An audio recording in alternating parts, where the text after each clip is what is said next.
Assalamualaikum warahmatullahi wabarakatuh.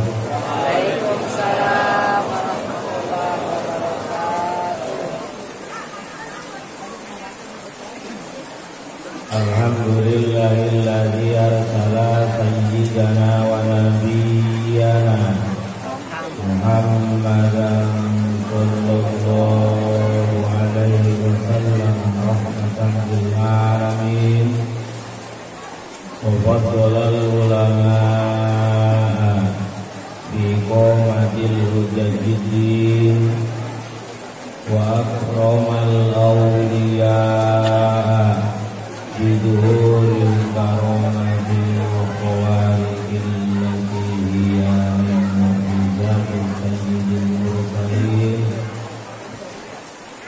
wa khosoman sa'a min atba'i millatihi بالرقي إلى درجات العارفين اللهم صل وسلم وبارك على سلطان خلق الله وصاحب تاج كمال الصفات سيدنا ومولانا محمد المصطفى وعلى آله وأصحابه عدد من لا إله إلا الله. اللهم صل وسلم وبارك على سيدنا محمد الفاتح لما أغلق والخاتم لما سبق وناصر الحق بالحق والهادي إلى صراطك المستقيم صلى الله عليه وعلى آله وأصحابه حق قدره ومقداره العظيم.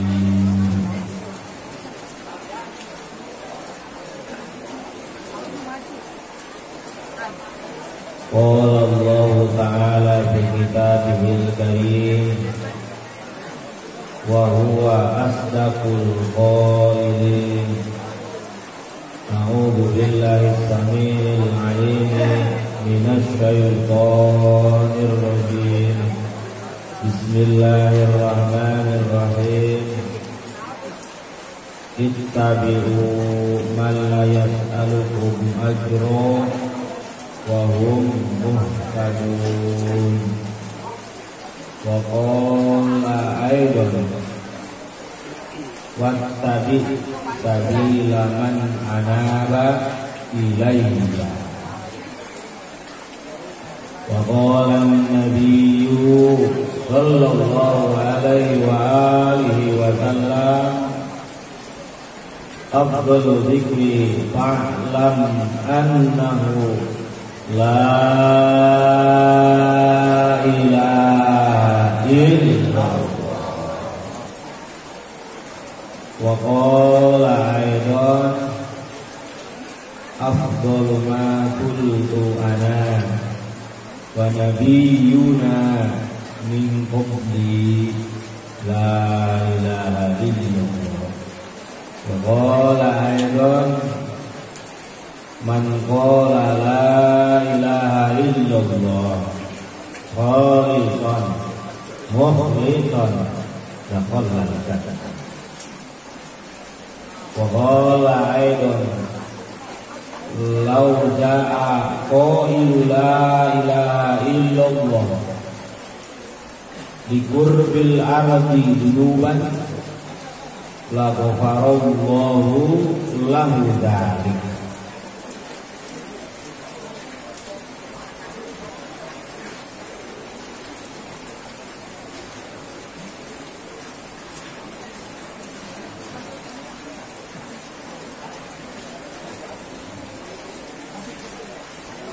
Alhamdulillah di malam ini kita bisa dipertemukan kembali dalam acara manaqib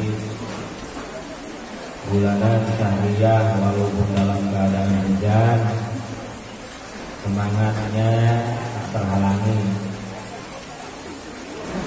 Mudah-mudahan ini sebagai bukti kita mencintai baginda Nabi Sallallahu Alaihi Wasallam, mencintai Tuhan Yang Dulu Pimpinan, mencintai para masyayikh, para guru-guru kita,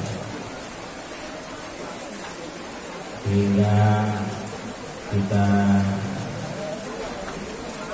diakui sebagai murid-muridnya dan kemudian kita mendapatkan cinta mereka.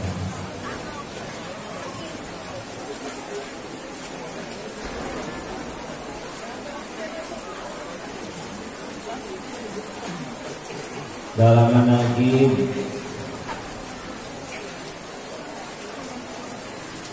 khusus acara manaqib di sini, karena kalau dari manaqib yang lain dibacakan kitab manaqib dengan sholawat sebelum membaca Al-Quran atau yang lain atau tausiah, wasiat. Kalau di sini agak berbeda maknanya, diisi dengan zikir dan kemudian ditutup dengan doa-doa dan kata-kata manaqib Jawahirul Ma'ani karangan Syekh Ahmad Buhari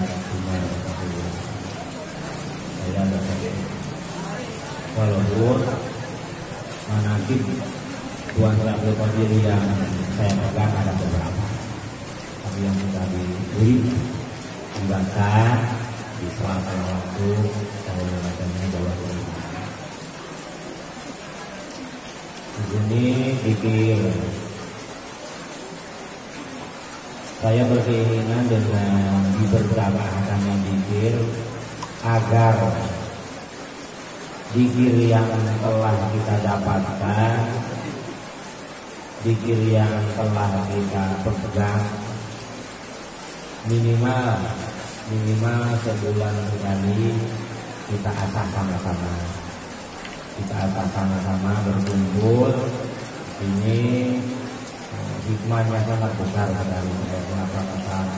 Karena zikir kalau diberjamaahkan itu sekali saja diberjamaahkan hafalan orangnya 1000, berarti 1000, maka seperti zikir tahun penuh. Iya, malam zikir. Kalau dengan zikir sendirian sama tahun. Minimal kalau kita belum idrok batinnya, minimal kita seperti mendapatkan fadilah zikir selama. Dengan zikir ini kita akan kuat imannya, kuat hatinya, kuat agamanya, kuat tauhidnya, keyakinannya. Seseorang kalau keyakinannya sudah kuat, maka akan menjadi tenang. Seseorang tauhidnya kalau sudah kuat, maka akan tentrem. Apalagi yang dicari kalau Sang Maha Kuasa, Sang Maha Pemilik segala-galanya, kita menemukan, merasakan. Allah Maha dekat, Allah melayani kita semua, semakin bahagia. Zikir di sini la ilaha illallah. Zikir la ilaha illallah, kalau la ilaha illallahnya sama dimanapun juga, tulisannya sama, bacaannya sama, cuma cara membacanya mungkin berbeda, ada yang berbeda, ada yang sudah menemukan atau belum. Di sini zikirnya seperti zikirnya Kanjeng Nabi yang Kanjeng Nabi ajarkan, diajarkan kepada sahabatnya sekaligus menantunya Sayyidina Ali radhiyallahu anhu. Dulu Kanjeng Nabi memerintahkan kepada Sayyidina Ali, lagi ditalqin, diajarkan, itu disuruh untuk memegang kata. Jadi zikir la ilaha illallah akan lebih baik, akan lebih sempurna, akan lebih mengikuti baginda Nabi ketika membaca la ilaha illallah. Jangan disamakan. Seperti dulu saya diperintah katakan Nabi Ali Gumi Danek, ucapkan dua matamu dan ikutlah.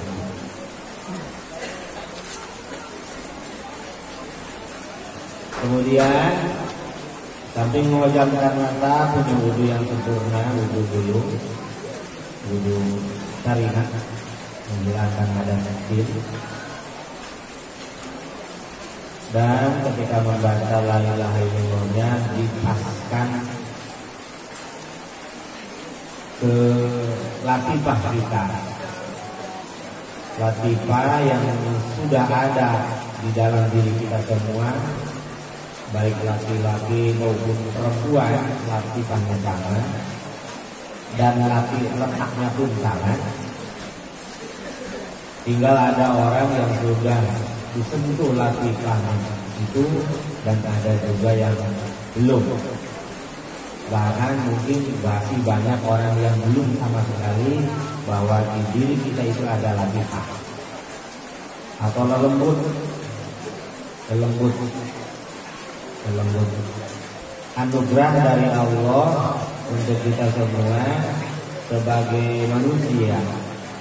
Al-insan itulah titik-titik itu untuk kita bisa lebih mengenal Allah, untuk kita bisa lebih mengenal utusannya baginda Nabi Sallallahu Alaihi Wasallam, karena di latifah itulah Ausofun Nabi, sifat-sifat Nabi tertanamkan. Kemudian kita buka potensinya dari lapisan-lapisan rohani, nantinya semakin berdalam. Latifah dari lapisan ruh pertama ada latifah, lapisan ruh kedua juga ada latifah, lapisan rohani ketiga disurutkan juga ada latifah, dan ada lapisan juga di lapisan rohani 4 kita atau kita disebut terus. Sifat-sifat Nabi ada di lapisan-lapisan rohani kita dan harus dibukakan potensinya, kemudian tercahayai oleh sinar Nabi, maka akan menjadi sempurna. Jadi seperti ada setrum dan masa, akan kemudian berai saat hidup setelah datang cahaya setrum itu dari Nabi. Dan jalan kita memang sudah ada, siap, sudah ada bahannya, sudah ada, siap, wadahnya sudah ada. Tinggal potensi itu dibuka. Cara membukanya yang seperti yang Nabi ajarkan dan kemudian dikembangkan oleh cucunya di antaranya ya Tuhan Buddha Al-Jilani Al-Hasani Al-Husaini.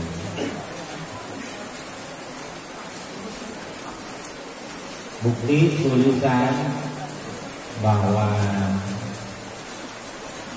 Kanjeng Nabi membaca la ilaha illallah yang ditempatkan ke 7 kaki pak itu ditulis oleh Tuan Muhammad.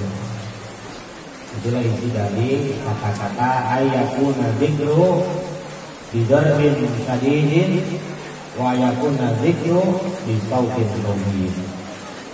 Zikir la ilaha illallah harus arahnya, tarikannya tepat.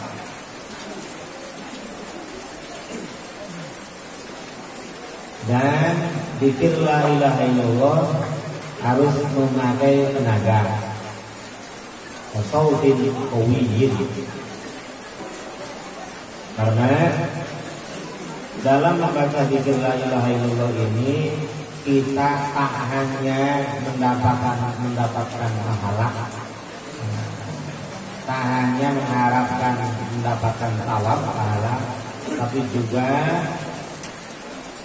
kita mengharapkan dengan membaca la ilaha illallah ini yang ditempatkan ke 7 latifah itu akan membersihkan rodail, kotoran-kotoran yang ada di hati kita, alaik, ikatan-ikatan kuat yang mengikat hati dan rohani kita ke selain Allah diputuskan. dengan membaca la ilaha illallah ditepatkan ke 7 titik lakukan dan memakai tenaga yang kuat. Cara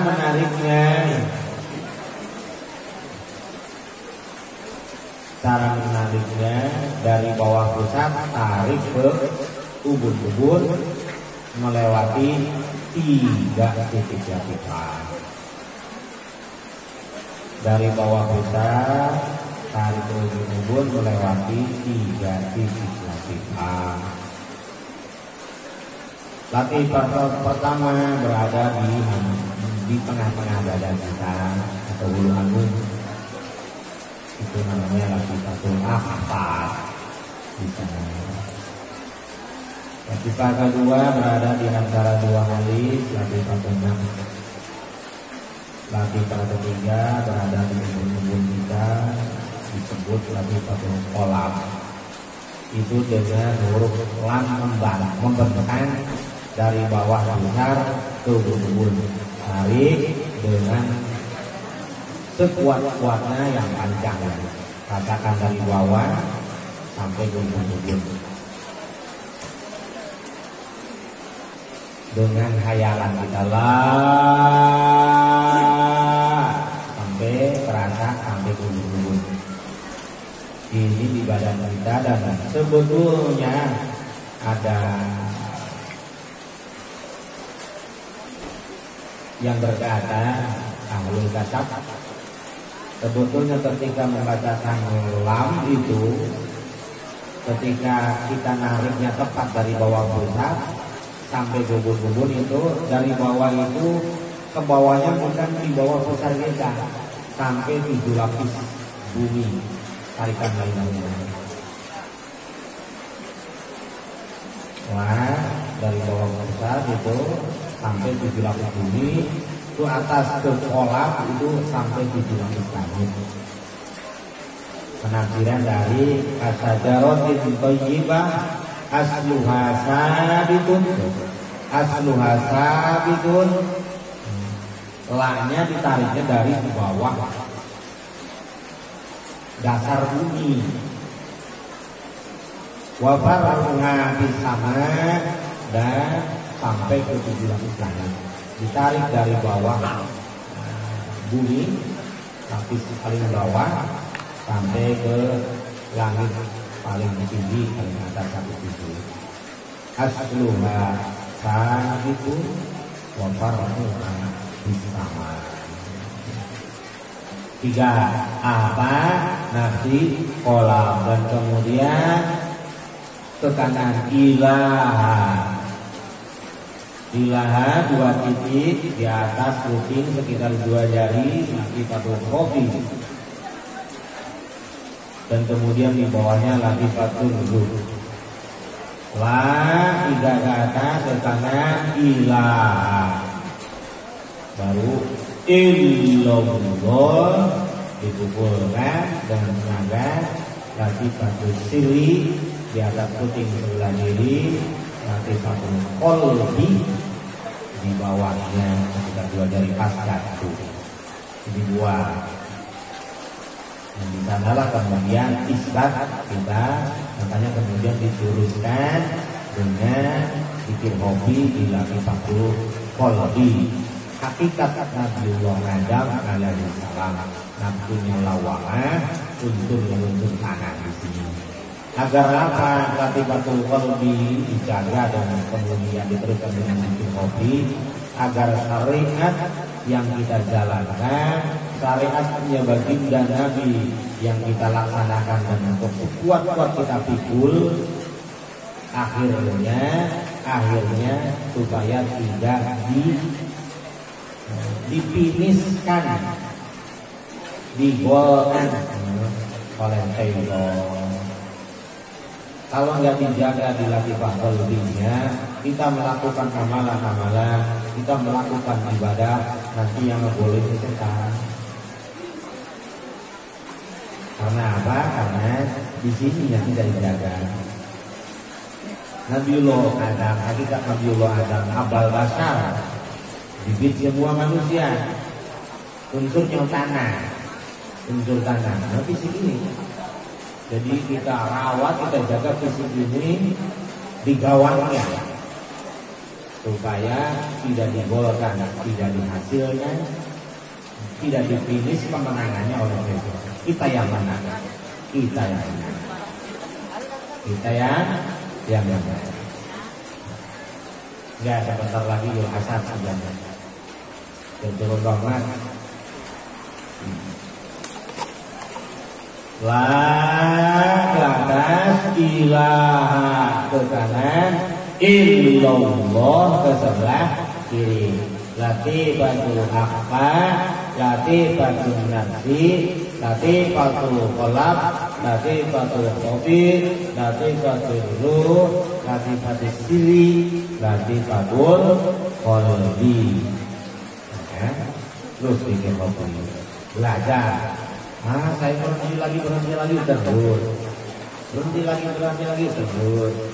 Seperti mesin, kita kelamaan matinya. Starter terus, dilepas, mati lagi. Starter lagi. Sampai ya terus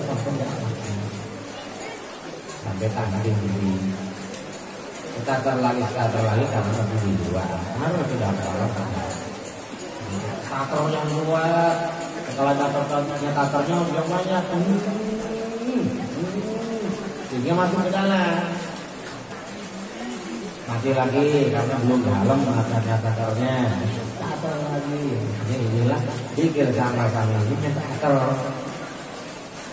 Kita sekater bersama-sama, mudah-mudahan ada yang bantu.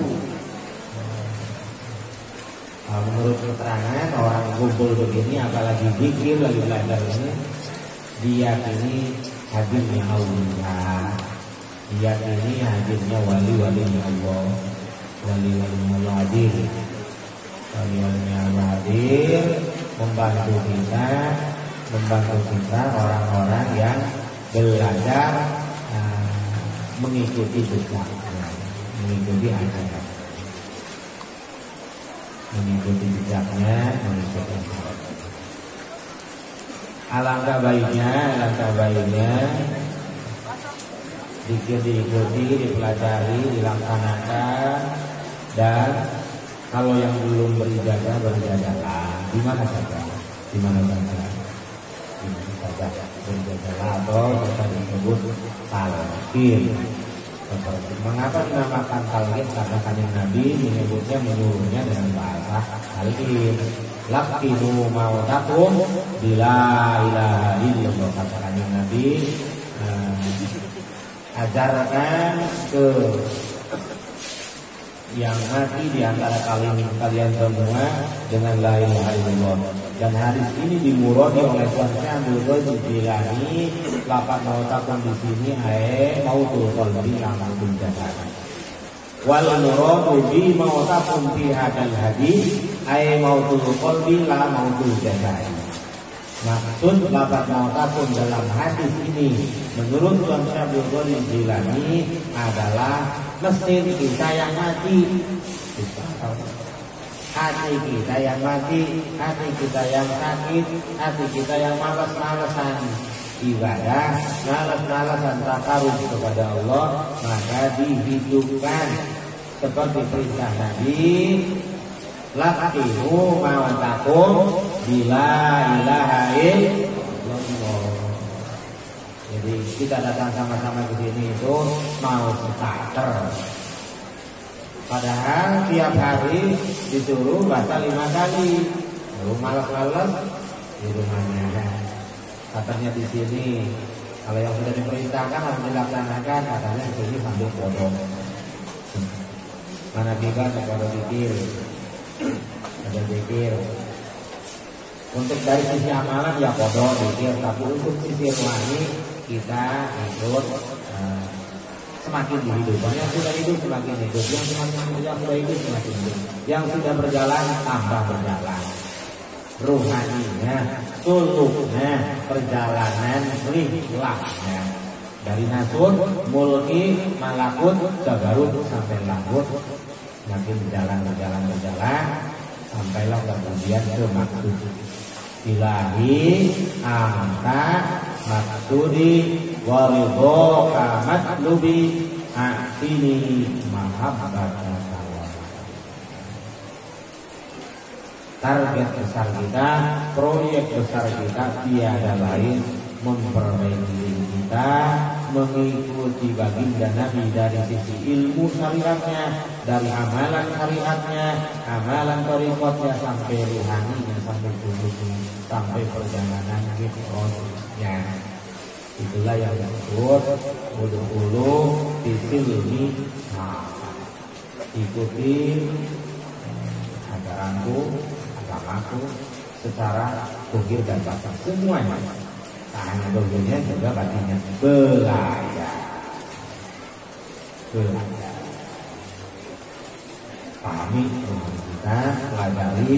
Yang belum paham datang ke orang yang sudah paham, tanya. Dan kemudian alatnya dipakai, kendaraannya dipakai. Tanya bahwasanya itu untuk ilmunya, untuk cahayanya. Zikir itu untuk kita maju menuju Allah dalam perjalanan. Makanya ada istilah wa bi nurihi yahtadi wa bi dzikrihi yahtadi. Dengan cahaya ilmu, cahaya langsung dari aulia, cahaya langsung dari Nabi dengan salawat, nur namanya. Ilmu wawasan dirinya nur. Binurihi ya tadi, dengan cahaya kita bisa terus mendapatkan petunjuk untuk terus melangkah dalam perjalanan. Wa bidzikrihi ya tadi, dan dengan zikir jadi alat kendaraan untuk melaju pulang kepada Allah Subhanahu wa ta'ala. Perintah Nabi, mutu qabla an tamutu, pulanglah ke Allah sebelum kita. Itu perintah Nabi. Pulanglah ke Allah sebelum kita wafat. Ya kalau nggak bisa duduk berdiri nanti setelah kita mulai.